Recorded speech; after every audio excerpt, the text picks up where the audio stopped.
Ladies and gentlemen, there's a delightful young man here in the audience tonight. He has been a tailor in the Dublin area down on AMRI Street for, I think, 40-something years. And before that, he had a very interesting story, backstory. Will I start all that again?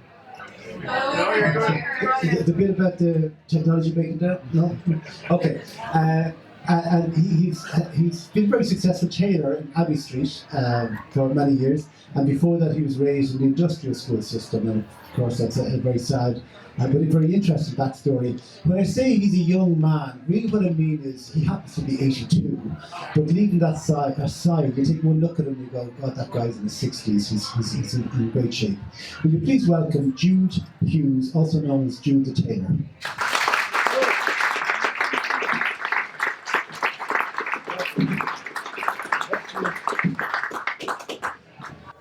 So, I take one look at you and I go, that guy's not 82. What's the secret? Viagra.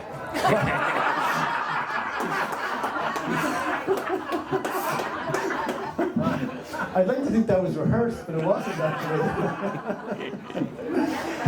You were recognised by, was it the Black Irish group only last week? They, tell me what, they gave you an award and named another award after you. Give us the details on that. Last Saturday, I was invited to come to the Radisson Hotel, Dolphin, and they decided to give me an award. For any particular reason? For doing nothing. I was involved in a few cultural and social events down through the years to help to have better understanding of let's say, black people. I used to organise cultural events, also help to deal with racism. So for that's why they decided to give me something. I think you're slightly underselling yourself.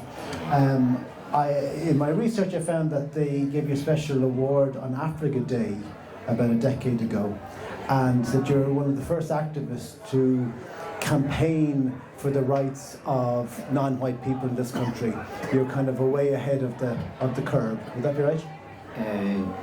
Technically, the mixed race got together because it wasn't as much part of racism, because people, you know, when you get married, you have children, and their children get abused, and some will say, I don't want to go back to school, I don't want to be involved in this and that, and so you realise that your kids are being affected just because of ignorance, and you feel sorry that they go through life feeling dislocated because of that. So we decided to do something about it. We called a meeting around the early 80s, asked anyone who's had problems with kids being abused just because of the colour of their skin. So we got organised and founded an organisation called AMRI.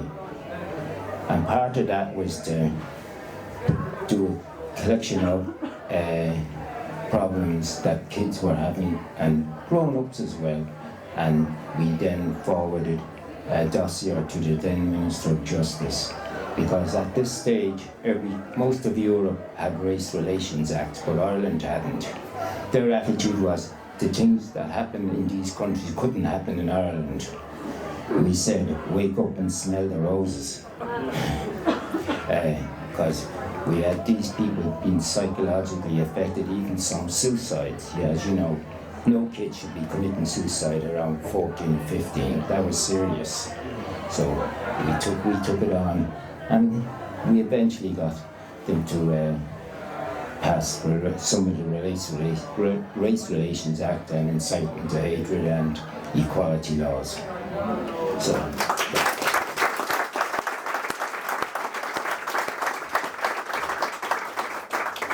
So you settled here in Dolphin's barn, not very far away from here. You have two adult sons, and I'm wondering about the Ireland that you grew up in and the Ireland that they grew up in. Can you tell me which might be better or how they'll be different? Oh, there's a hell of a difference between my sons who've grown up here I always remember when they were having their, when they finished secondary school, Debs. Yeah. I couldn't believe the amount of girls they were able to collect. One of them went to 4 Debs, the other went to 2. I couldn't go to 1. So now that's the power of the Race Relations Act. No. You get invited to No. more Debs. The reason I'm saying this, I used to play basketball, sports and all that. Still play a bit, but I remember one dinner dance in the Basketball Association, and we were ready to go. Back then in the early 60s, 70s, you wore the dress suits for these dinner dances. Now, I always remember twice I was going to events and the girls backed out because their mothers wouldn't let them come when they found they were coming with a black person. Now, that didn't happen with my 2 sons, so I see the difference back in the early 60s to the present day. In fact, I think the problem now is the black people don't have any problem getting girls like I used to. And some white people have trouble getting girls as well. I just wanted to know. So let's go back into your childhood, because you were raised in the industrial schools, which is a terribly sad story. Very often is Carmel here. Carmel, the lady standing there in the pink, was interned really in the Golden Bridge Industrial School, just a kilometre from here. The Golden Bridge Lewis stop, you're all probably familiar with, and she was a guest on one of our first shows in here. Even though you've lived here most of your life, your experience in the industrial schools was mostly in County Kerry, wasn't that right? Yes, well, there was a place in Dunleary, the Dunleary Art School. That used to be called Carrigley, and I was there. That was the Christian Brothers as well. Before that, St. Philomena Stilloglan. That was the Sisters of Charity, St. Vincent de Paul. Yeah. And how would you describe your experiences? I found the difference when I went to the Christian Brothers. It was like a regimentation and literally very, very strict. Even if you were marching around the yard, you had to keep in step, and you could notice the difference from changing from the nuns to a strict authoritarian regime with the Christian Brothers, and I felt they were very harsh and utter bullies. I do though feel, you were there. We saw a brief glimpse of you when you were in the band in Kerry, in the industrial school band in Kerry, and I know you played a lot of basketball when you were there and other sports, and they gave you a trade, which was as a tailor. And the impression I get from you, and I don't know if it's because of just you or maybe that you haven't given me the full story, but I do get the impression that your story, harsh and all as the Christian Brothers were, isn't quite as desperate as other industrial school stories we've heard. Yeah, technically you're right, but as you know, when you're in a rough place, you learn to survive, and you get streetwise, and you know when to keep out of trouble. Fair enough. So what you told me before was that you were offered a trade, and you looked at the farmers and you looked at the builders, and you thought these people get injured at work, and that's why you chose to be a tailor. Well, as you know, in most of these industrial schools, you had to pick up 5 or 6 trades, from farming, shoemaking, carpentry, bakery and all that. But I used to see a lot of them getting injured, and I felt holding a needle wouldn't injure you. What I find interesting about coming from that orphanage system, it's bad enough when you're in there, but when it comes time to leave, there must have been a desperate anxiety, a desperate moment when you're maybe 16 or 17, where you're not quite an adult, but you're too old for the institution, and effectively you're turfed out. And most 16, 17, 18-year-olds, certainly I can speak for myself, but probably a lot of people in the room here, even though they came from, we would say, solid family backgrounds, would have had a huge amount of difficulty adjusting to adult life at that stage. And I just wonder how you and how other people coped at that stage. Yeah, actually, that was as much a serious problem because when you leave these places, you're used to amongst people, and then suddenly you're on your own, and then you have to stand on your own 2 feet, or as I used to say, you had to swim or sink. And luckily, I could play sports and music, so I remember a friend of mine, Tree, gave me a name of a person I could contact up in Dublin, and there used to be a famous basketball team called the Dublin Celtics. Then I went from there to a team called St. Joseph's, and all St. Joseph's had ex-Dublin footballers, including Kevin Heffernan. I played basketball on his team. You know, Kevin Heffernan, the great manager of the Dubs team in the 70s. So that helped me not to be bored with life, because you know when you go to these flatland bed-sitters, you only had 4 walls. Television wasn't even around hardly back in the 60s, you know. So I got into that, and I remember one of the funniest instances how I ended up in a band in Dublin. I was listening to a band playing at Bachelor's Walk, and I was humming the tune, and when it stopped, the fella came over to me and said to me, "Tell me the name of that tune," and I told him, and he said, "You know how to play music. We practice here every Thursday, Sunday. You're welcome to join us." And that's how I ended up in the band. Because what, do you have a good voice or good rhythm? What was it?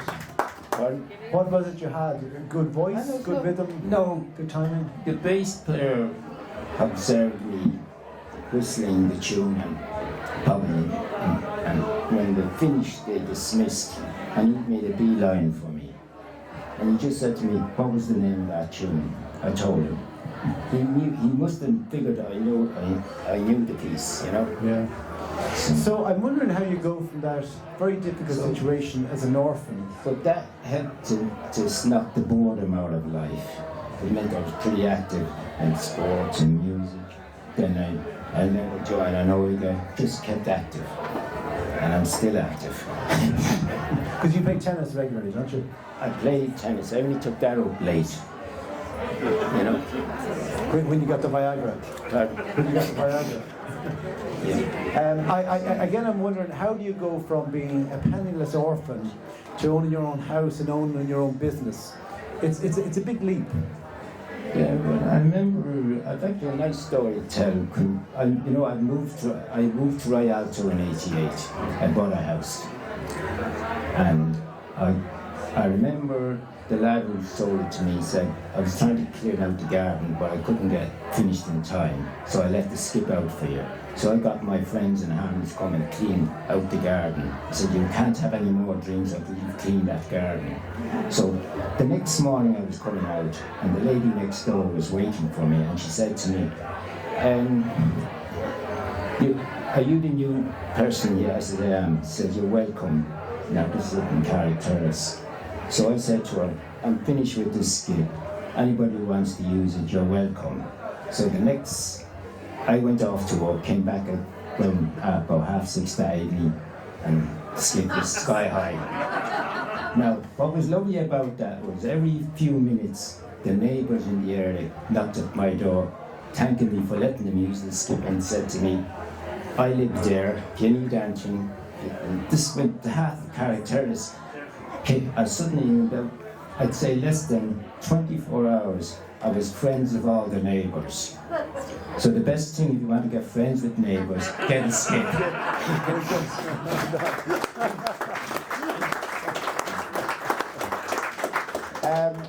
In recent years, you managed to track down your parents. I think they're both deceased, Yes. obviously, a while, but, Yes. but can you tell us about how you managed that? Well, as you know, the problem when people are in these places, you know the battle they had trying to get information about their background, and there was terrible carry-ons with the legal system. I don't know who passed these laws where you can't do this under at this or at that, or or the other one was redacted. All this stuff was going on. Now, listen, you heard of the Judge Murphy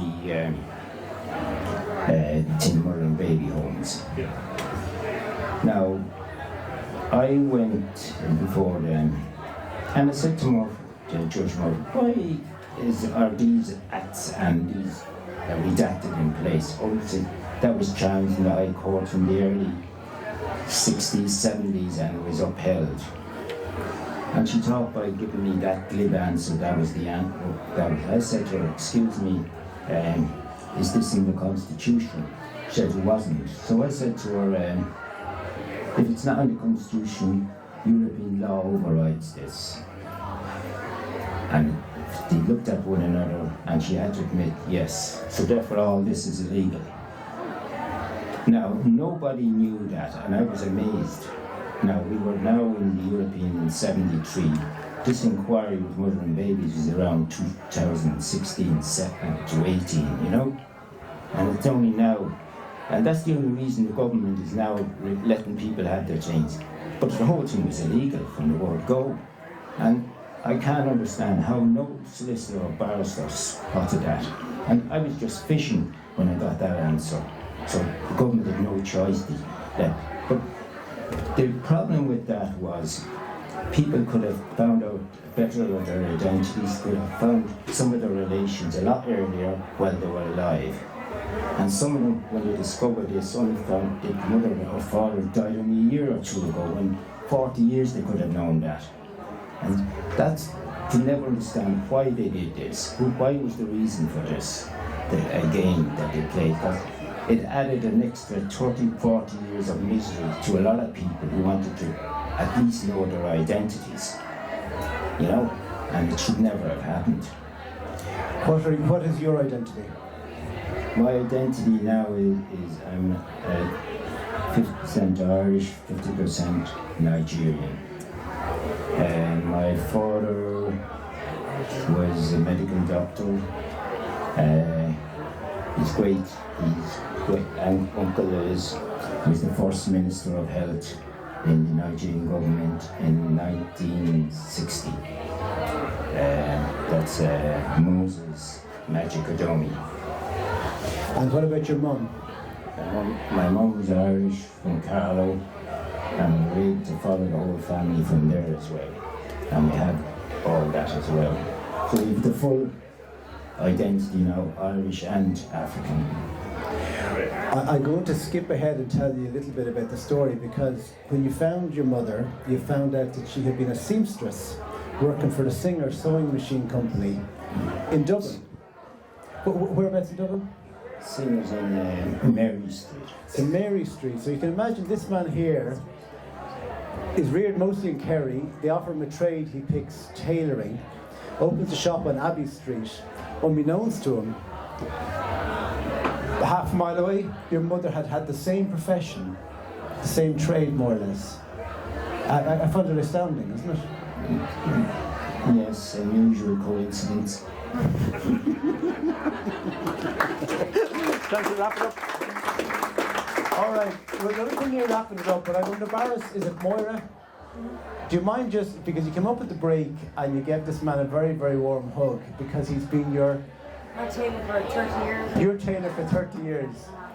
So I assumed in my ignorance... He didn't bring my dress. He what? He didn't bring my dress. He didn't... Is that right? So you've been going into him for 30 years? Yeah. So he's good, is he? Oh my God. Would you recommend him?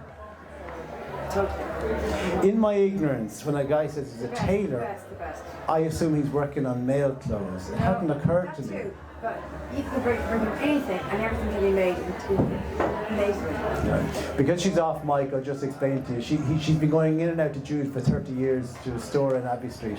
And he does female clothes as well as male clothes. I'm getting the plug in here, Anybody else? We're going to finish up with Jude in a moment. Anybody else like to ask a question or make a comment?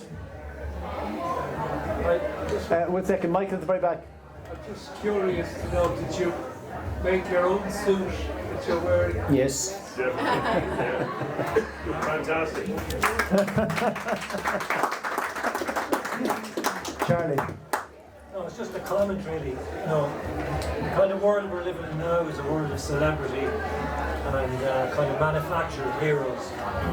But I think here in front of us we have an absolute authentic hero, both in terms of just doing business, opening a business under difficult circumstances, but also standing up for the things that are really important, like equality and anti-racism. And we're just very proud to have you in our community.